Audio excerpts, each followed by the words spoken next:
I'll start off by asking a question. How many of us think about diamonds when we hear the word South Africa? While South Africa is very rich in minerals, it is also rich in culture and history, which is what I want to share with you today. A couple years ago, I studied indigenous religions and I felt mesmerized by the rich culture in Africa. After reading various books, after visiting various museums, and watching vlogs on the culture, one country in particular caught my eye the most. First, I'll give you a brief overview of the government in South Africa.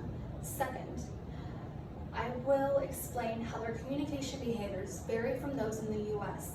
And lastly, I will share an inspiring story about what happened in Cape Town last December. Like the rich culture, another important consideration in South Africa is its political triumphs. In America, democracy exists in the annals of history. However, in South Africa, democracy is very young and it has experienced a few struggles. According to the 2005 Encyclopedia of Genocide and Crimes Against Humanity and the ebook Apartheid, separation, exploitation, and repression are used to describe the apartheid era.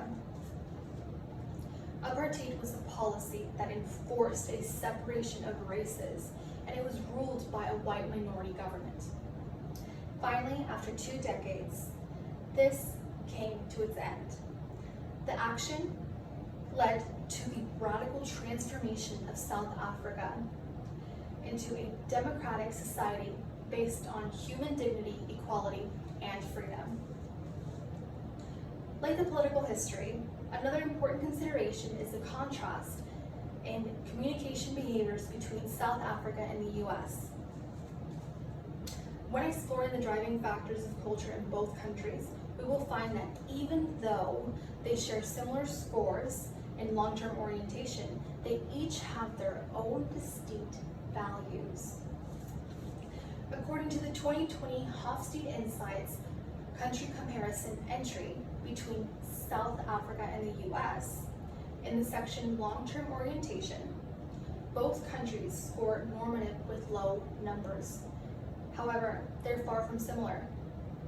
With a score of 34, the culture in South African societies display great respect for traditions, a small weakness in saving for the future, and a focus in achieving instant results.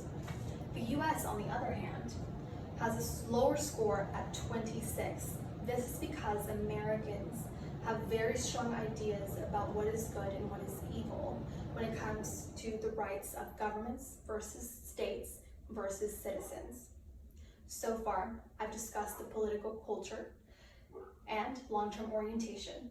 And next, I'll discuss a recent event that demonstrates the country's uplifting spirit. In December of 2020, the University of Cape Town, UCT, became the first university in Africa to celebrate its 100th anniversary. Not only did they reach their centenary milestone, but the UCT Chemical Engineering program also celebrated its success in research endeavors. According to the 2021 February issue of The Chemical Engineer, in the article, Chemical Engineering, 100 Years at Cape Town, demonstrates how a department and its programmees can evolve in response to shifting priorities. The aggressive political climate of apartheid did cause the country and its education to suffer. However, at UCT, this isolation stimulated growth of an innovative and entrepreneurial spirit. A small engineering program matured into a world-class entity, leveraging expertise to make meaningful contributions to solve critical problems of the 21st century. Their initiatives remained unchanged, and they continue to promote innovation in learning and teaching. And they hoped to help future developing countries solve and understand these sectors in minerals. Let me conclude by recapping what I've covered today. I've shared with you my experience in South Africa by first explaining the political history, comparing the country's long-term orientation with the US, and ending with the determined spirit of the chemical engineering program at UCT. South Africa is a country in need of change, but their resources are limited. Despite this, the country continues to demonstrate perseverance against all odds. And I hope now you see the country's resolute future too.